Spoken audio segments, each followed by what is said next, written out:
Good evening. This is the concluding session of this forum. My name is Paolo Mazzanti. I'm the director of Vasca News from the press agency, and I'm here the co-chair together with Luca Caballo, the editor-in-chief of analytical programs Red News 24. We are going to ask questions to Cesare Garaghellini, the Italian ambassador to Moscow, and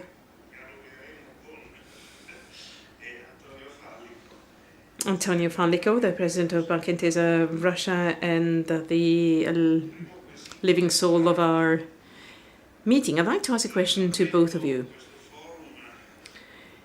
In the opening session of this forum, President Fallico said that we are starting this forum in a better atmosphere than it was the case last year. Now, when closing this meeting, do you still share in that? Do you still think that the situation is better than it was last year? Especially when it comes to the options given to Italian companies, Russian companies, and other Euro-Asian countries to cooperate despite sanctions? Or do you think there are still open issues? So first to the ambassador and then to Professor Fallico. Good evening. Ladies and gentlemen, first of all, I would like to thank Professor Fallico for organizing this exceptional forum. I'd like to thank also the Italian and Russian ministers for taking part into this forum, and I would like to congratulate all the entrepreneurs, both Italian and Russian, that crowded all the sessions of this forum.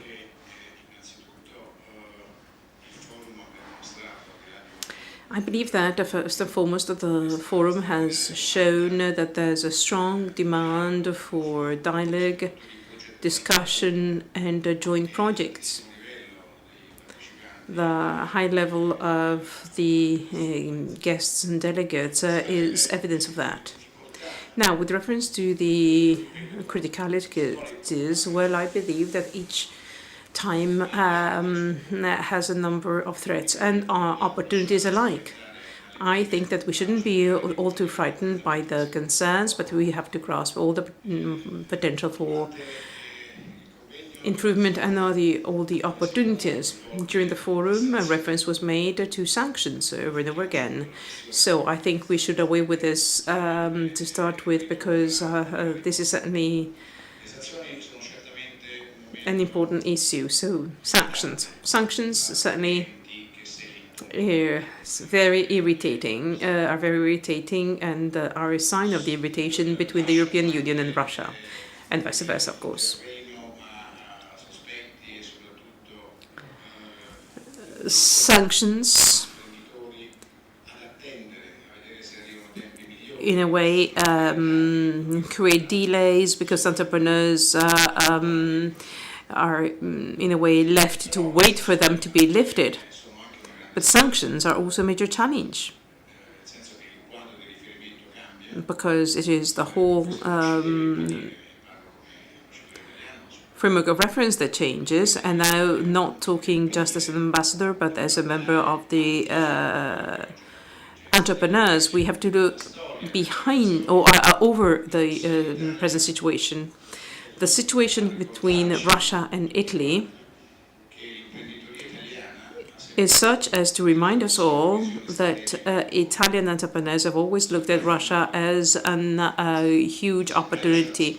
The Italian entrepreneurs have never been discouraged by time of crisis, and just to confine ourselves to the last 25 years, well, we've seen quite a number of crises in Russia, yet notwithstanding that, Italian entrepreneurs vanquished new market shares, invested more, showing again that they are truly entrepreneurial, that they are for sure they have a vision that they can present on the market, which, as I understand after 2 days of a forum, after hearing all the delegates, well, this market is considered as utterly strategic to Italy.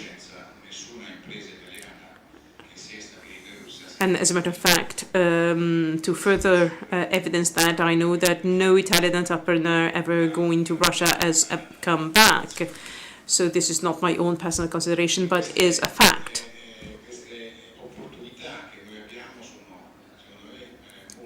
There are quite a number of opportunities, therefore, to be grasped.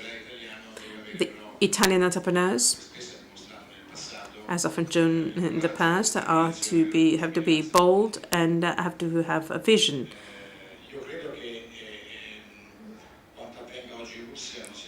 What is happening in Russia nowadays is certainly not just caused by sanctions. The sanctions certainly are a reason for irritation.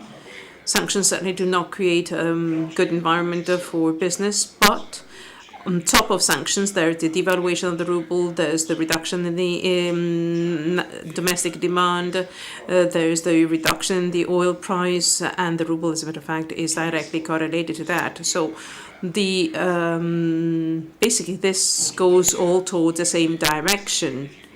So despite difficulties, and there are a number of them, there are also opportunities, and I wish to insist on opportunities rather than insisting on the existing difficulties. So to react to your question, I believe that, as a matter of fact, we're going through a difficult point in time, but I believe that no time is completely free of difficulties in Russia as anywhere else, by the way.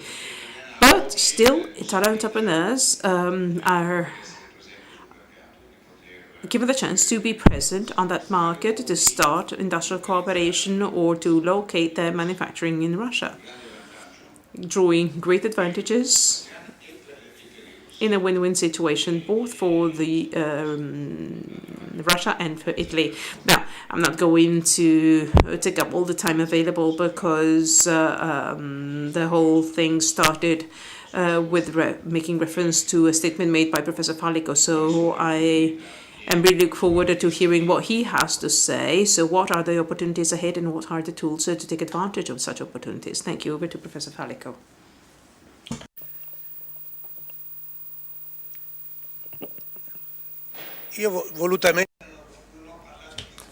I, on purpose, didn't talk about sanctions. To me, sanctions is something that belongs to past times. And the level of participation of people and the ministers for the first time ever on the Italian side and on the German side are the evidence of this sensitivity in order to solve the discomfort and the lack of trust that the sanctions have generated.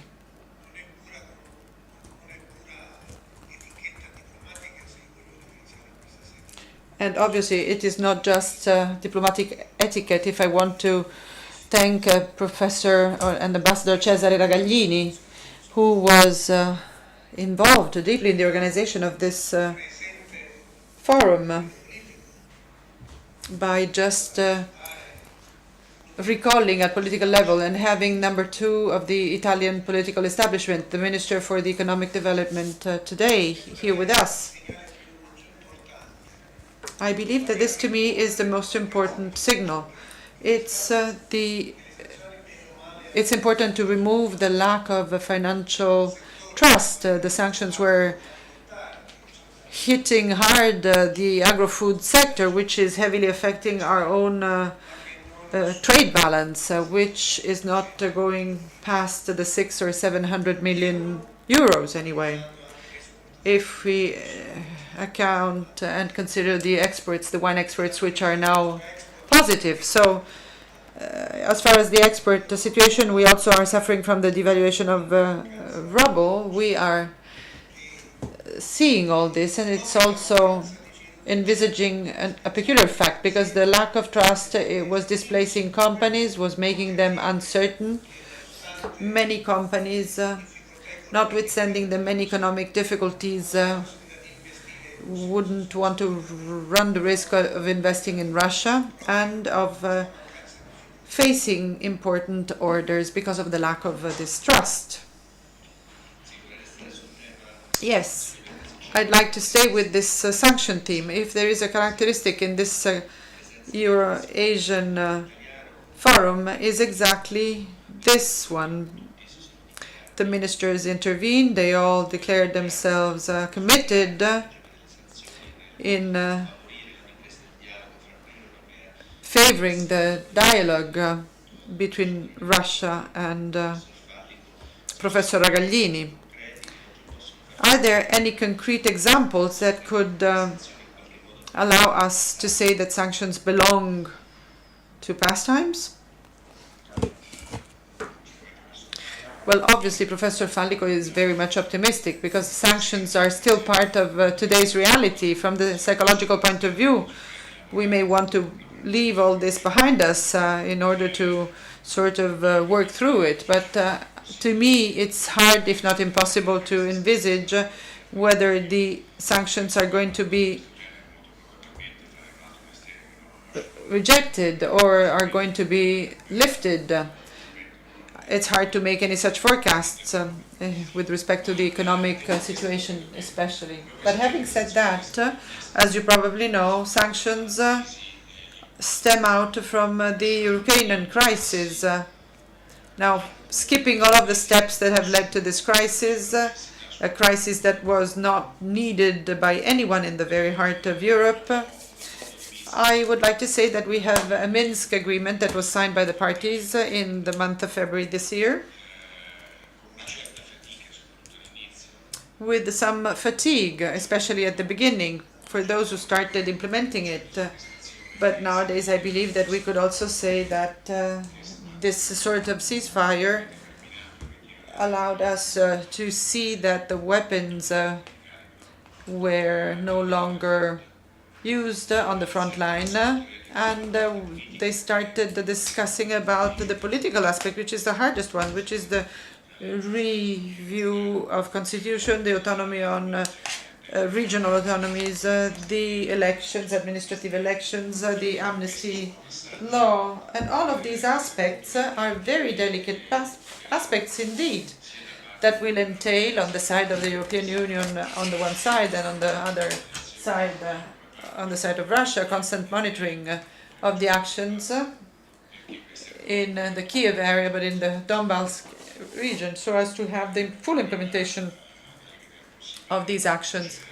It will be necessary to accelerate this process, even if from the viewpoint of Kiev and of the current constitutional process, there are going to be some passages requiring a longer time than what was initially envisaged. So the process won't be concluded by the end of the year, most probably, because of the constitutional steps that are needed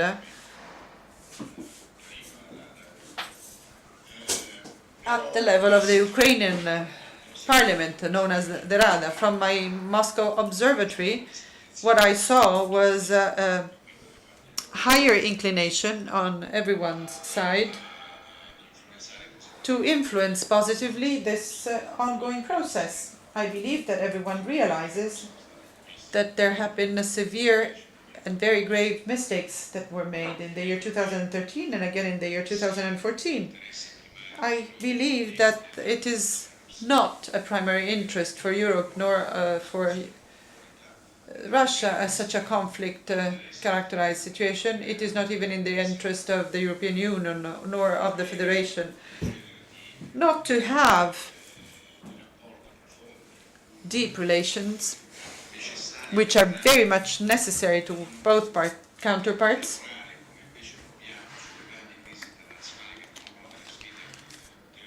We know that we have to collaborate on the international front. We have to just take a look at news lines, newspapers, television news to see what the situation is in Iran, Iraq, the Syria crisis, the Libyan crisis, terrorism. Everyone, inclusive of the Russian Federation, needs all this. So there is obvious interest in closing and coming to the most rapid conclusion of the Ukrainian event in the best of the ways, with mutual satisfaction. So as I was saying, let me say it again, it is not an easy thing to say whether the sanctions are going to be repealed or not, or lifted or not, but definitely that is going to be the action inspiring the Italian government, which always took a very reasonable stand with this respect. And when I say reasonable, I intend to refer to a position taking into account all of the interests. I've been a diplomatic for the past 30 years, and I would be sort of joking if I were not to understand that for the past 5,000 years, no one has been inventing anything new. And in the past 5,000 years, the interest of the countries have been considered and need to be considered if we want to reach a compromise. But if we refer only to principles, then that's when wars take place. And the diplomatic, before passing the baton to the military, should try and solve the problem much ahead of that. Sometimes we succeed, other times we don't. But nonetheless, I believe that it's of paramount importance and it's indispensable in the wake of history to have a comeback to a previous situation of relations between Europe and Russia. They have to be much more interdependent, much more deep, and they should recreate the climate of trust and confidence, which is indispensable, so as to contribute to the safety architecture of Europe and to the solution of international crises.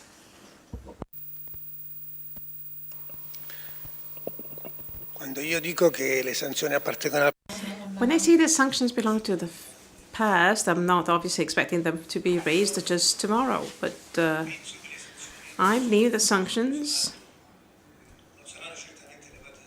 are not going to be raised before March perhaps, or July even next year. Yet,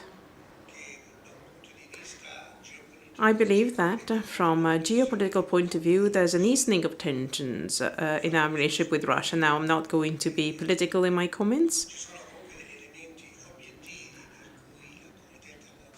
but the international community, the US most specifically, and US and Russia started their negotiations as of late, and they are coordinating their actions internationally. I'm not just referring to what is happening in Syria, but all the tension is easing on the one hand. Italy is taking off. Russia was going to see a decline in 0.2, 0.3. Perhaps tomorrow we can expect a 1 plus 1.5, 1.3. So these are the two economic facts. These are the two facts that in a way can instill new confidence in entrepreneurs. Obviously, banks will do their share. Nobody obviously is going to breach the sanctions. We belong to different countries.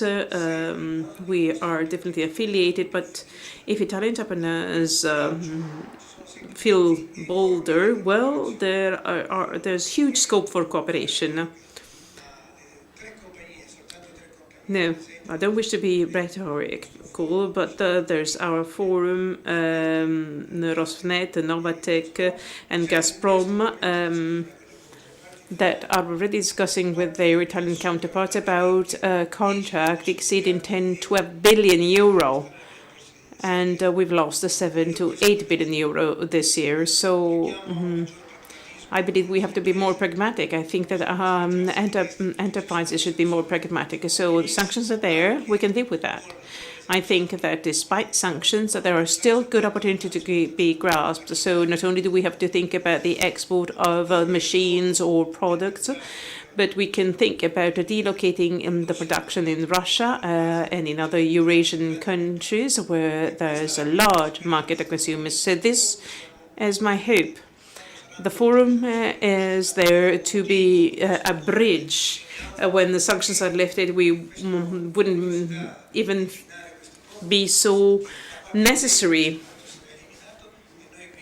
I hope that this bridge won't be necessary and we won't be a bridge anymore, but rather a platform for dialogue so as to enhance our mutual trust, our business and our friendship. Thank you. Professor Fallico said that the climate has changed at international level, and as a matter of fact, at this very point in time, the foreign ministers of the US and Russia, together with the foreign ministers of Saudi Arabia and Turkey, are entering a dialogue in Vienna to try and solve the Syrian crisis. Anyway, we stick to economics, and we are now there to consider the future of European cooperation. In the different sessions of the forum, all the different areas for cooperation have been identified: innovation, technology, food. Well, actually, the reference to startups was very interesting. There we've heard that we can combine the important scientific capability of Russia with the entrepreneurial skills in Italy. Then we talked about milk, the processing of milk and other food products.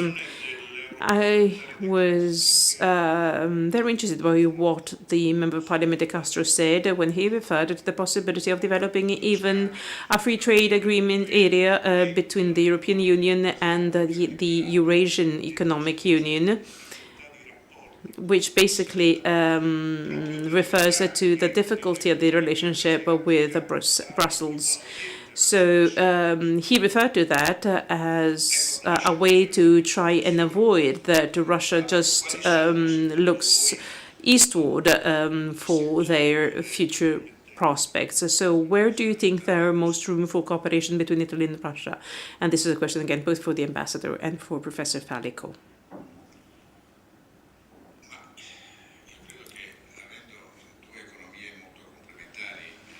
Italy and Russia have two integrating economies, so there is no point for me to identify just a number of industries. As a matter of fact, in Russia, we've always seen large companies setting up businesses in Russia, like Eni and many more.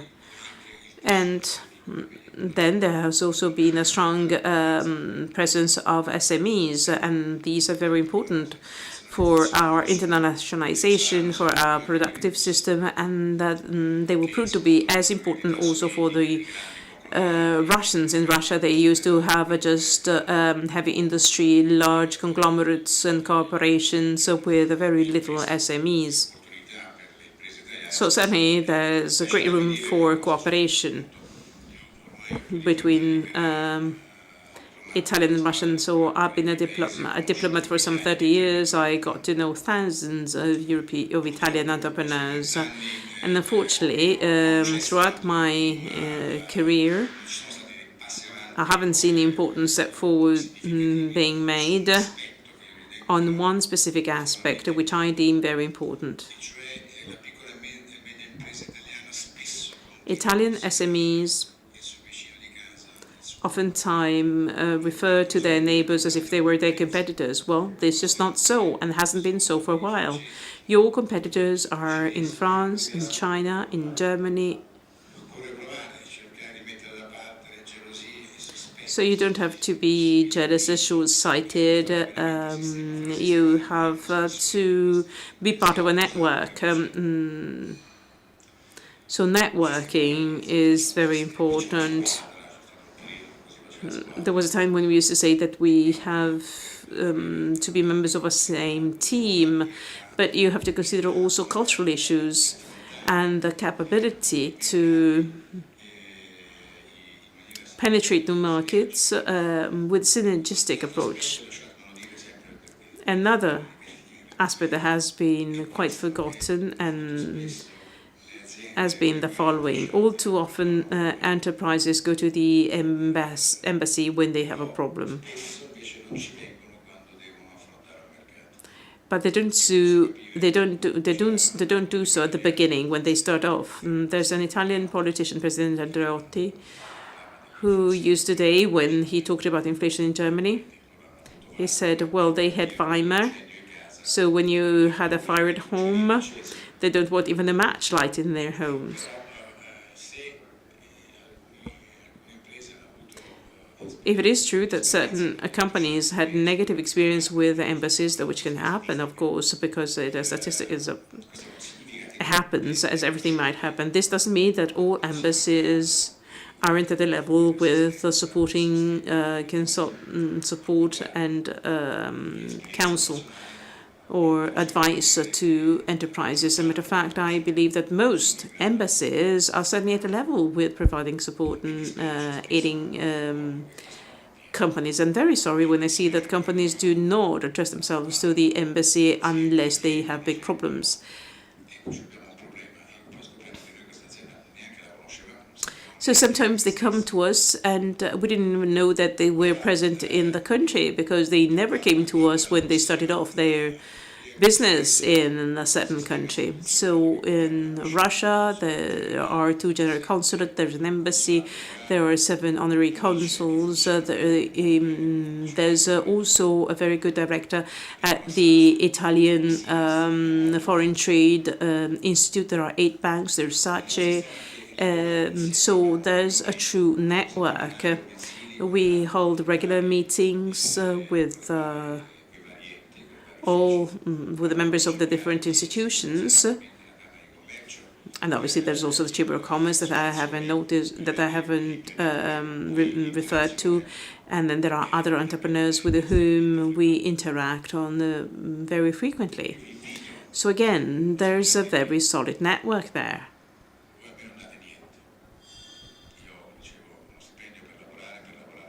So you don't have to pay me anything because I'm already paid to do my best as all the members of the embassy. So we are just there to help you out. So do come to us. You know a number. I believe this is important. Why is that? Well, because, well, perhaps any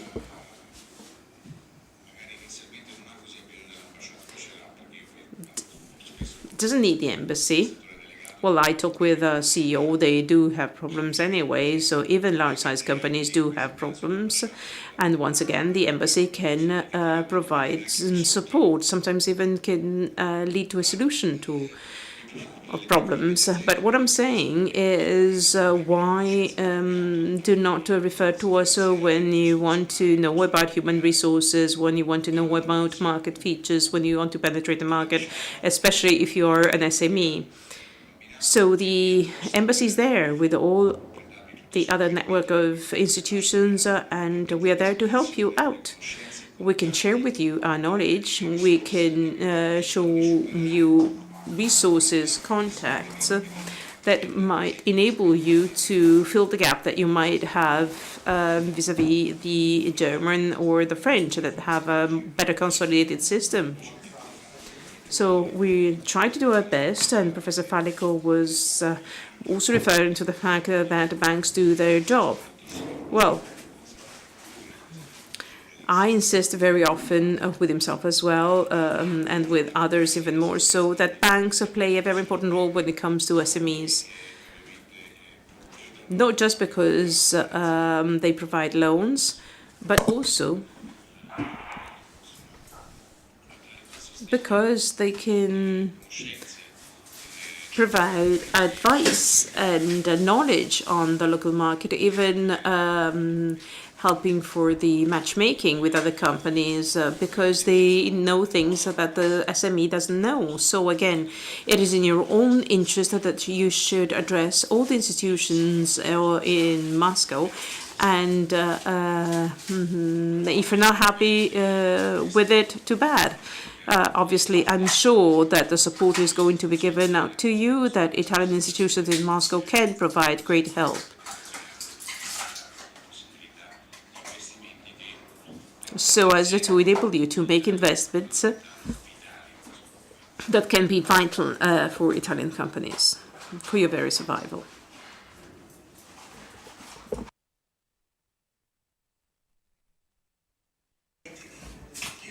I'd like to refer to a number of business segments that can be developed. Ambassador Ragaglini is very right when he said that the two countries are complementary, and so much so that specific industries are only identified with difficulty. Anyway, there are a number of industries where of these sectors with cooperation can take off. In the aerospace industry, for example, SMEs can be involved in the public tendering. There's petrochemical, that mechatronics. these are industries that are certainly available. Even the agro industry provides us with, or provides you with the major opportunities. There are financing that are already budgeted. There are other loans that are available at banks. So the ambassador was rightly saying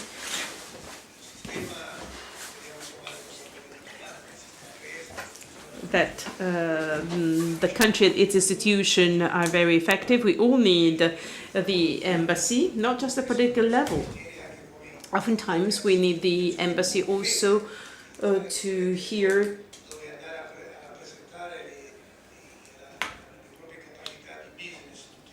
information as where to go. Russia is often considered as synonymous with Moscow, but Moscow is certainly there. But then there are many other regions. There are 87 regions. We heard from 3 main regions, from the Modusbansk, Antimarsinsk, and Sverdlovsk. These are very rich regions that offer great potential for making business. The political infrastructure is certainly strong, and the same is true for the train infrastructure. And we're just talking about Russia.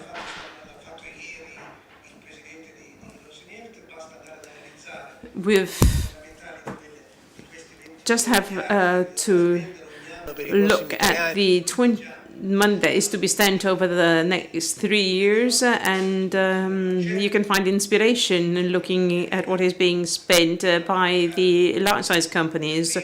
So in case of need, they can address the embassy and the other institutions. All Italian banks, through their branches, through their representative office, are present in Russia.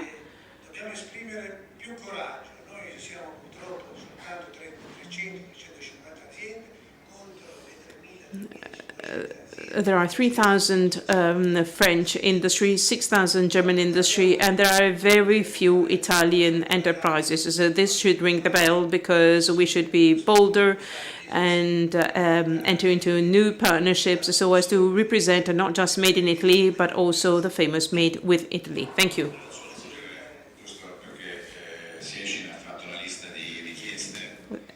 Sechin has asked a number of questions, so I've just said that I'm going to come up with a number of proposals.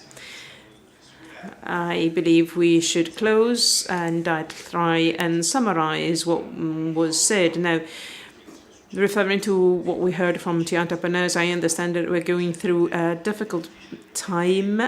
Clients are difficult to be found, but paradoxically,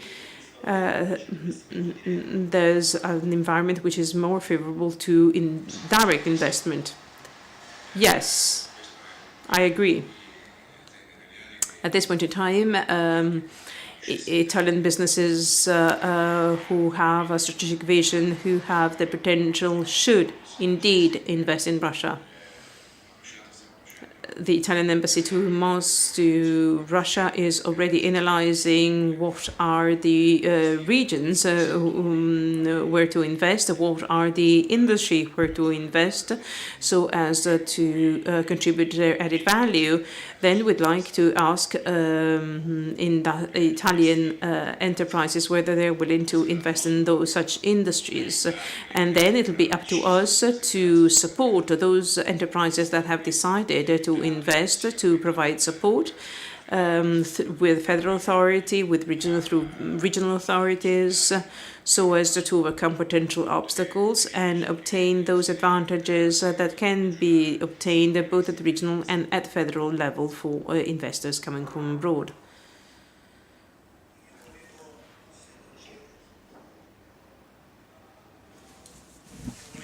Can I add something? I'd like to invite you all next year. We are going to hold the same forum next year on the 20th and 21st of October 2016. We hope to have a forum that meets your expectations. Certainly, we hope to represent the interests of our enterprises and companies, and I'd like to invite you all to the forthcoming International Economic Forum in St. Petersburg, to be held between the 16th and the 18th of June 26, where together with the ambassador will put together for you a good surprise, a nice surprise. We cannot make any further comment on that. But rather than organizing a panel discussion, an Italian and Russian panel discussion, there's going to be a festival of the economy and of the Italian culture. Was I right in saying so? Thank you.